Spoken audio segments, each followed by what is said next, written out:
මීට වැඩිය හොඳයි මේ රට වනසන්න හදන පාලරයින්ගේ තොපට කියන්නේ තොපිලගේ පර 70 දැන් අගමැතිතුමිය එලවන්න ගේමනේ අගමැතිතුමිය එලවන්න ගේමනේ ඇයි බලන්න තියෙන අධ්‍යාපන ප්‍රතිසංස්කරණයක මගුලක් නෙමෙයි දැන් තියෙන්නේ අපිට වෙන්නේ බලට කොහෙන් හරි මේ ආණ්ඩුව මේ අගමැති මේ ජනාධිපති මිනිස්සුන්ට එපා කරවන්න උඹලට ඕනේ. ඒකට ඉඩ තියන්න බෑ. අධ්‍යාපන ප්‍රතිසංස්කරණ එපා නම් ඒකේ කොටසක් අවශ්‍ය නැත්තම් ඒක අයින් කරයි. හැබැයි අපිට පේන්නේ උඹලා පොල් ගහන්නේ ඇයි? බලලා දැන් ගිහිල්ලා පොල් ගහනවා. අපිට ලැජ්ජනේ. මේ රටේ ගෝතය හරක් මෝඩ හරක් තොපිත් එක්ක යනවා. තොපි දැනගනියා වූ එක පාරක් ගහලා පැන්නුවා. තව පාරක් තොපි ගුටි ගන්න එපා. අගමැති හරිනි උගත් බුද්ධිමත් කාන්තාවක්. පොඩි වැඩි වැරදි අඩුපාඩු ඇති.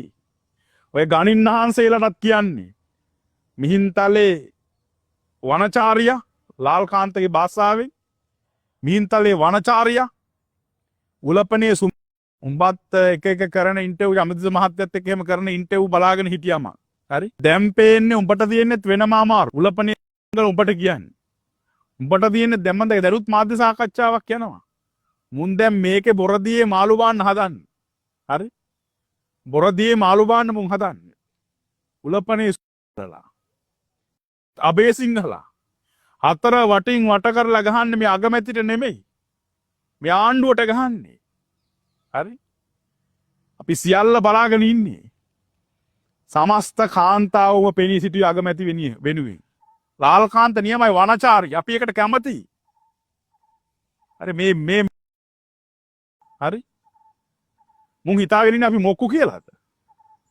මුන් මේ රට වනසනකම් අපි අපේ කට පියාගෙන ඉන්න ඕනද රටේ මිනිස්සුන්ට කියන හොඳට බලාපල්ලා ඇස්කම් අරලා බලාපල්ලා වෙබ්සයිට් එකක් වැරදිනා ඒක නවත්තපල්ලා හරි හැබැයි දැන් මේ වෙබ්සයිට් එකක් අල්ලගෙන මුන් එන්නේ වෙනම ගේම් එකට වෙලාවකට යනවා ත්‍රිකුණාමලේ අර කස්සපයා බුදු පිළිමයක් උස්සන් යනවා බලනවා බෑ හරි දැන් මේ අනිවාර්යයෙන්ම ඔය වෙබ්සයිට් එක දාපු යෝන් ටික සියලු දෙනාම අස් කරන්න ඕන මේ ආණ්ඩුව මේ ජනාධිපති මේ අගමැති අපහසුතාවයට පත් කරන කරපුවා හරි මේ ආණ්ඩුවේ ඉන්නේ උන්ටත් කියනවා දෙයක් කරනකොට 100,000 ගුණයක් හිතලා බලලා කරපල්ලා. මොකද දන්නවද මේ රටේ මිනිස්සු ජීවිත පූජා කරලා මේ හොර තක්කඩි දේශපාලු එළෙව්වේ. ජීවිත පූජා කරලා. කී දෙනෙක් මැරුණාද? කී දෙනෙක් වෙඩි කෑවද? කී දෙනෙක් තුවාල වුණාද? ඒ නිසා මේ යලි හොරුන්ට මේ රට බාර දෙන්න බෑ. උලපනේ උඹලා ඒව ගැන කතා නැහැ. සම්බුද්ධ ශාසනයත් පිරිසුදු වෙන්න ඕනේ. කීයෙන් කී දෙනාද මිනිස්සු ගැන හිතන්නේ? අර කස්සපයා කියනවා JVP එකේ ඉන්නේ හාමුදුරුවරු නෙමෙයිලු. මහා සංඝ නෙමෙයිලු. උන් ඒතර මොක්කුද? මම උඹලාගෙන් අහනවා. ඒ නිසා මේ වෙලාවේදී තන්නේ කරම අගමැතිට කුමන්ත්‍රණයක් ක්‍රියාත්මක වෙන්නේ. අගමැතිගේ මොන අඩුපාඩු තිබ්බත් අපි අගමැති වෙනුවෙන් පෙරී හිටිනවා. ඒ වෙන මොකක්වත් නිසා නෙමෙයි. තොපි මේ කරන්න හදන්නේ යලිත් හොරුන්ට බලය ගන්න ක්‍රමයක්. මේ පොතක් අල්ලගෙන ඒකෙන් ඉන්නේ මේක මෙච්චර අදින්න දෙයක් නෑ. මේක මෙච්චර පදින්න දෙයක් නෑ. හරිද? අපි බලාගෙන ඉන්නේ.